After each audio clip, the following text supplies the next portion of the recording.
Hello, personagens! Tudo bem com vocês? Be welcome ao primeiro vídeo deste canal.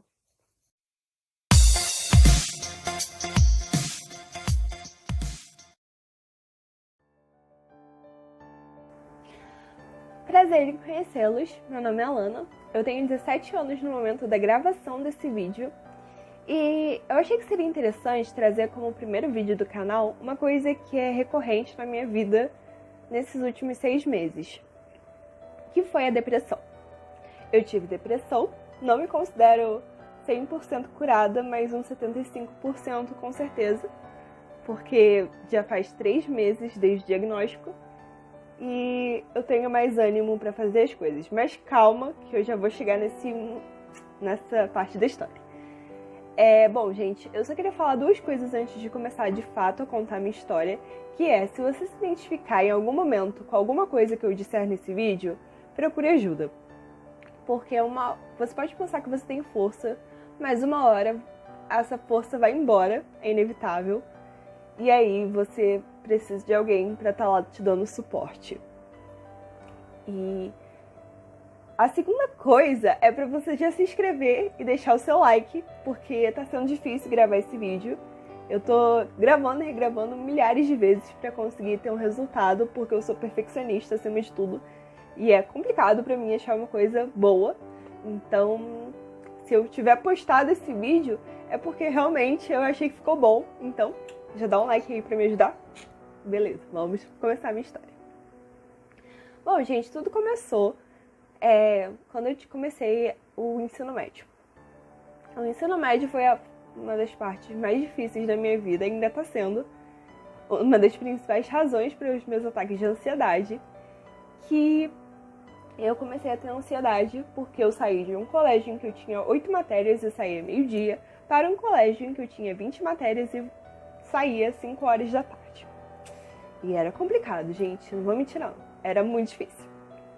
Eu comecei a ter crise de ansiedade em que eu tinha enxaqueca, para começar. No 9º ano eu desenvolvi enxaqueca por estresse.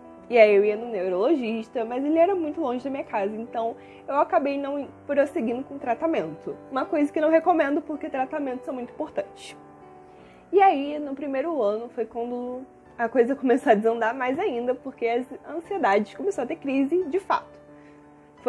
Eu não conseguia levantar da cama alguns dias, e era difícil, meu coração acelerava, gente, muito, eu ficava sem ar, e era difícil até sair da cama, eu tinha que ir muito pro médico. Em 2019 mais, porque eu tinha umas matérias que era precisa muita nota pro estágio, e a minha turma inteira estava em pânico, porque eram matérias que realmente eram difíceis, e você tinha que tirar uma nota muito boa para poder ir selecionado primeiro pro estágio, e era uma coisa complicada. Então, em 2019 foi mais. Então, gente, eu comecei a ter essas crises mais fortes. No primeiro ano eu tinha crises menos, era mais a menos, mas no segundo ano foi tiro e queda, muitas crises fortes. Eu precisava tomar diazepam, clonazepam na veia, porque estava difícil a situação. Então eu tive essas crises e aí foi evoluindo para uma depressão. E aí tudo chegou no dia 6 de setembro, que foi o meu último dia indo para a escola em 2019. Então, foi difícil para mim, que no dia 9 eu acordei não conseguindo levantar da cama. E aí quando eu levantava, eu empalidecia, eu ficava pálida, e eu ficava com o coração acelerado e eu ficava com falta de ar, coração acelerado, e eu não conseguia levantar da cama porque eu sentia que eu ia desmaiar. Era difícil, era muito difícil. E aí eu fui pro médico porque na minha escola contabiliza a falta, então eu ia pro médico para pegar atestado. Mas aí foi quando começou a cair a ficha de que alguma coisa estava errada. Quando a médica olhou pra mim, e ela me passou 2 dias. Até então, os médicos só davam um dia, aquele dia. Mas a médica, ela percebeu que tinha errado lá, uma coisinha estava errada, um parafuso estava fora do lugar, que não estava certo, não. E aí ela me deu 2 dias. E eu tive, foi até um dia meio ruim na minha vida, que eu tomei aquela cânula de oxigênio que a Hazel no filme A Culpa é das Estrelas usa. E era difícil, porque me ver naquela situação era uma coisa que eu não queria, mas que eu não podia evitar, porque, né? E aí foi difícil, eu fiquei os 2 dias em casa, descansando, mas não melhorava. Na quarta-feira, que tudo isso aconteceu numa segunda, aí foi segunda, terça, na quarta eu não tinha melhorado ainda e a minha mãe me deixou ficar em casa, mas aí eu não tava bem e ela me levou pro hospital de novo. Aí eu tomei diazepam. Uma dica, você percebe que você não tá bem quando nem o diazepam faz você dormir.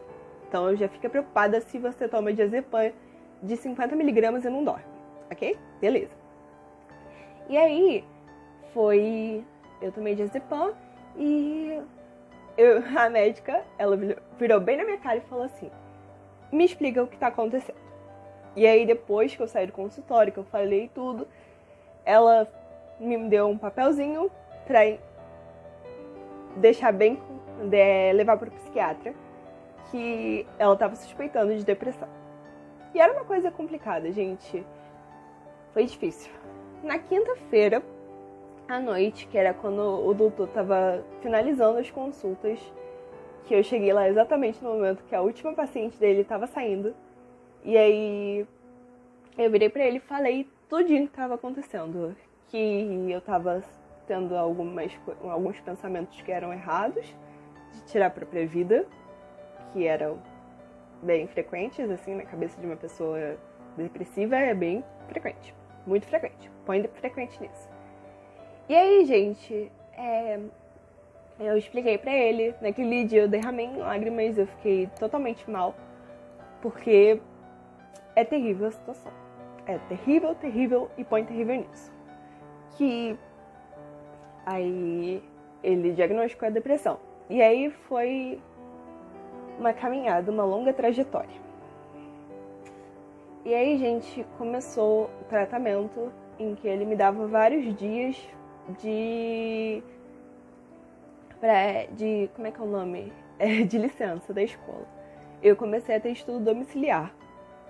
E eu tinha muita ansiedade por causa disso, porque eu tinha medo de não conseguir tão bem assim nas aulas. E aí, gente, foi literalmente ladeira, mas não foi tão ladeira abaixo, porque eu comecei a apresentar melhora com uns 15 dias. Depois de 15 dias, eu tava mais feliz, não totalmente, mas que eu fui no mercado pela primeira vez e eu senti uma coisa inexplicável, assim, eu senti vontade de ir de novo. E é uma coisa que eu perdia quando eu tava no clímax, assim, como eu chamo. Então, eu não tinha vontade de ir pra lugar nenhum e quando eu senti vontade de ir pro mercado, eu falei, que felicidade! Eu tirei muitas fotos, eu fiz uma sessão fotográfica naquele dia, eu lembro, que eu fiquei muito feliz, gente. Eu juro pra vocês, eu fiquei maravilhada. Então, foi mais ou menos assim que tava indo. Até que a burra, não burra totalmente, mas parou de tomar o remédio. E aí você não pode interromper o tratamento, como eu disse, gente, porque voltou tudo de novo e era uma sensação horrível. Inclusive, meu cabelo era pra estar muito maior do que tá hoje em dia, porque hoje em dia ele tá assim, ó. Ele tá mais ou menos. Ele ia estar muito maior se ele tivesse do jeito que ele era pra estar, porque, gente, eu achei que seria uma boa ideia cortar o cabelo. Era melhor cortar o cabelo do que cortar o pulso, disso era fato. Então, eu cortei meu cabelo. E poucas pessoas sabem disso. Eu tô me expondo, assim, pra uma rede social, que é o YouTube hoje em dia, que tem uns alcances, mas tá aqui, se for pra ajudar, eu tô aqui, ajudar pessoas a reconhecer os sinais. Então, o primeiro sinal é perda de vontade de fazer coisas que você gostava. Eu perdi a vontade de ir na livraria, eu não sentia vontade de fazer praticamente nada, só ficar em casa assistindo vídeos. que era só isso na cama, porque nem levantar direito você consegue para comer.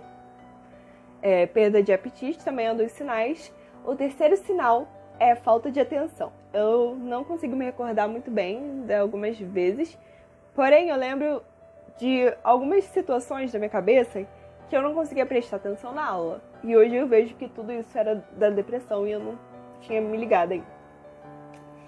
E acho que são basicamente esses sinais mais alarmantes. Depois, gente, desse período que eu recaí de novo e que aí eu voltei de novo para os trilhos, eu caminhei, eu fui indo, foi uma caminhada bem longa, você não percebe o tempo passando, você acha que tá a vida de todo mundo caminhando e você tá ali parado, mas, né? E aí, eu fazia automutilação sim, não tenho vergonha, porque faz parte da minha história hoje em dia, mas eu fiz. E depois disso, eu tô até hoje, faz 3 meses desde meu tratamento, que eu comecei o tratamento, e eu sou muito grata a Deus, primeiramente porque ele foi o meu principal guia. Sem ele eu não estaria onde eu tô.